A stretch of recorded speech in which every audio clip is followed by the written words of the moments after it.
Allah ya Rahman ya Rahim ya. Agama ini butuh tradisi. Dan tradisi ini menjadi komunitas sosial. Sehingga ketika tradisi ini sudah mantap, insya Allah lewat kebenaran agama ini akan menyingkirkan kemusyrikan.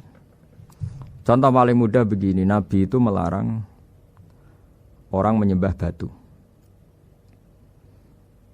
Tapi kemudian dalam tradisi Islam sendiri ada orang sholat kemudian sujud. Yang secara zahir sujud itu mencium batu atau mencium masjid tempat kita sujud. Apalagi kita mencium Hajar Aswad.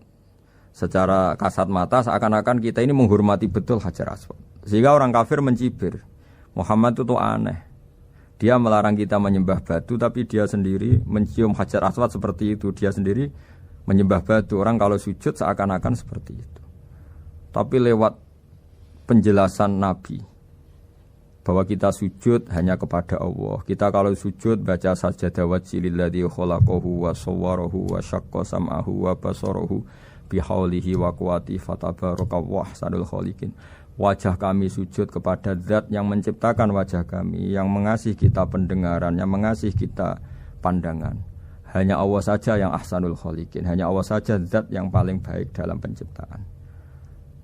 Ini penting sekali saya katakan bahwa sehingga sujud kita yang seperti itu adalah simbol tawadhu. Tidak ada kaitannya dengan kita ini menyembah batu.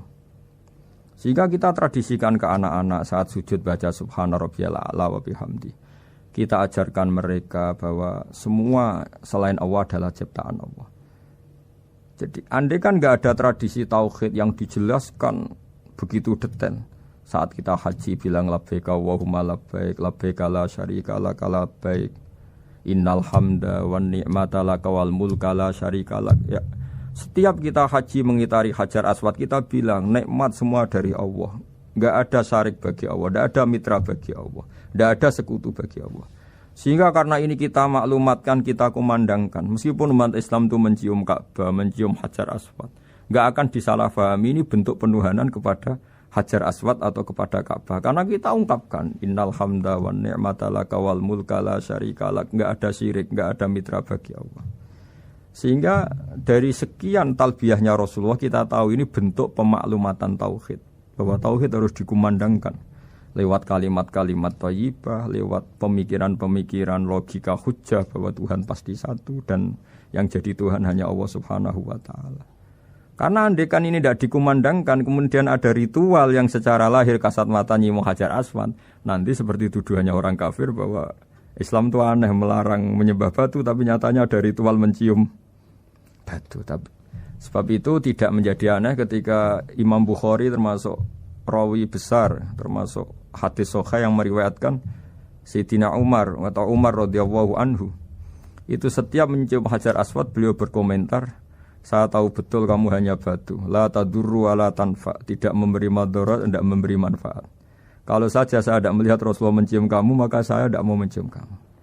Dulu di era itu ada momentumnya. Kenapa sih Umar radhiyallahu anhu atau sahabat Umar susah-susah memberi penjelasan seperti itu? Karena dulu masih ada salah paham bahwa mencium batu itu identik dengan misalnya menuhankan batu atau mendewa-dewakan batu. Sehingga Umar berutuh memberi penjelasan. Sayyidina Umar memberi begitu penjelasan detail bahwa kamu hanya batu yang tidak mandoroti, tidak manfaati. Tapi secara tradisi sunnah Rasul kamu dicium, ya saya ikut mencium.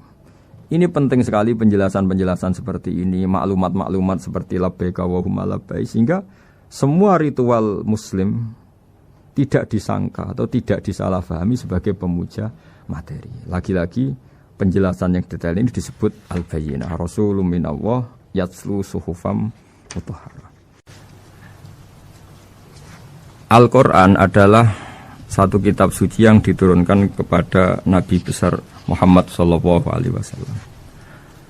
Dan di antara ciri Al-Quran adalah menjelaskan kebenaran secara jelas, secara gamblang. Sebagaimana firman Allah bahwa Rasul adalah Rasulun minallah yatlu suhufam mutahharah. Rasulullah diutus oleh Allah Subhanahu wa taala ketika penduduk Makkah sangat-sangat jauh dari kebenaran. Mereka adalah penyembah berhala yang dikira sebagai Tuhan, dan jumlahnya Tuhan-Tuhan itu banyak sekali. Suatu saat Rasulullah mendakwahkan bahwa Tuhan itu satu dan harus satu. Tapi kata mereka, kenapa Muhammad menjadikan Tuhan satu? Padahal urusan kita banyak, problem kita banyak. Harusnya Tuhan itu juga banyak. Ini yang diceritakan dalam surat Shad, Aja'alal alihata ilaha wahida inna hadza lasyai'un ujam. Bagaimana mungkin urusan kita yang banyak, yang harusnya butuh Tuhan banyak, kemudian menjadi hanya Tuhan satu. Lalu Rasulullah dengan sabar, dengan telaten memberi penjelasan. Dan ini yang disebut al-bayyinah, penjelasan yang sangat jelas, sangat gamblang, sangat rasional. Kata Rasulullah dalam sebuah hadis yang diriwayatkan dalam Musnad Ahmad, tagnya begini: orang-orang yang menyembah selain Allah itu ibarat kama sali rojulin istaro abdan min kholisi malih biwarikin au dhahabin faja'ala ya'malu.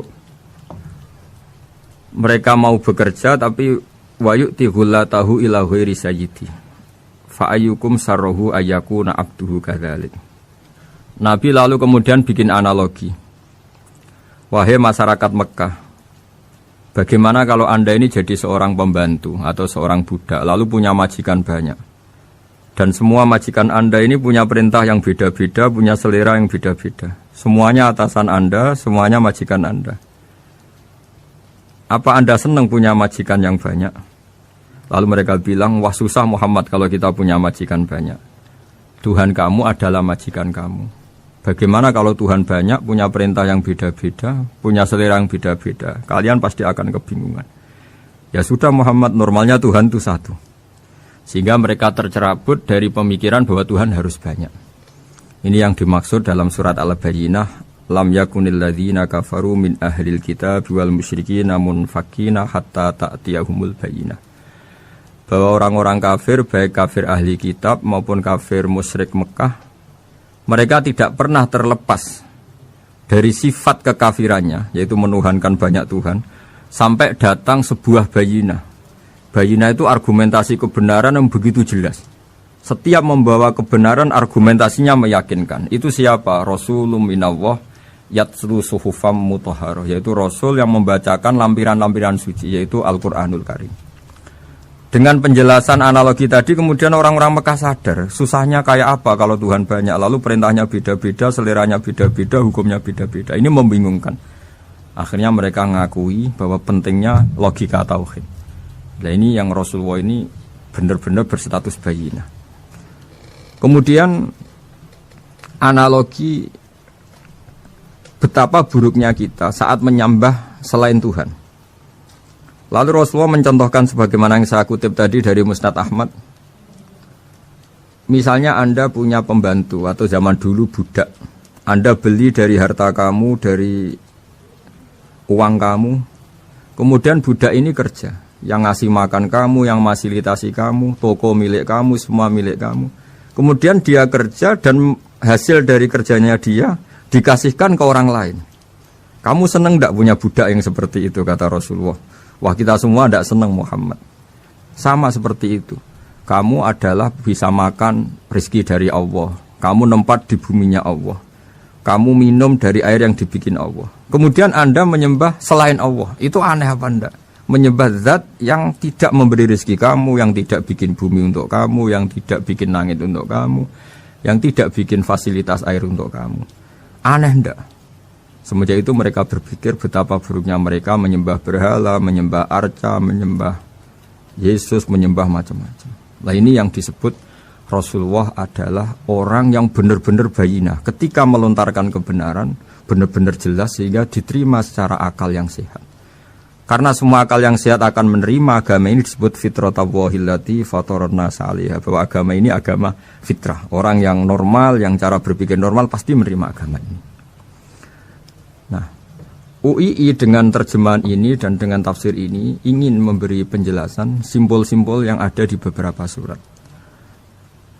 Di antara lagi yang di bab muamalat, betapa Rasulullah itu punya logika yang benar-benar mudah diterima.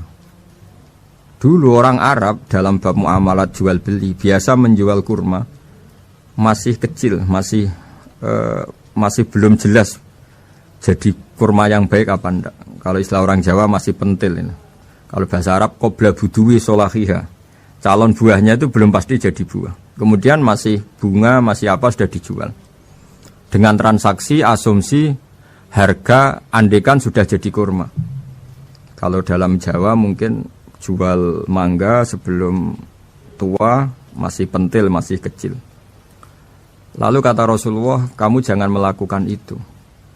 Kenapa ya Rasulullah, padahal kita butuh uang? Kata Nabi, ara'aitum in mana Allahu as-samra fa bima yastakhillu ahadukum mala akhi.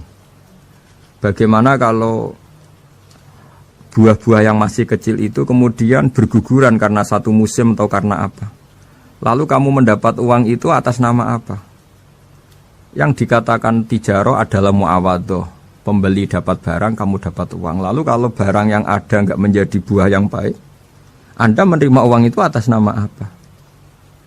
Rasulullah secara haru, secara mengingatkan nurani kita dengan redaksi fabima yastahillu ahadukum mala akhi. Lalu kamu mendapat uang saudara kamu atas nama apa? Kalau atas nama buah, mereka belum mendapat buah.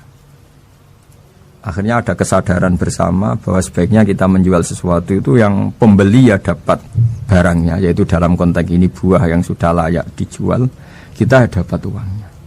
Ini lagi-lagi Rasulullah al-Bayyinah sekali memberi penjelasan begitu jelas.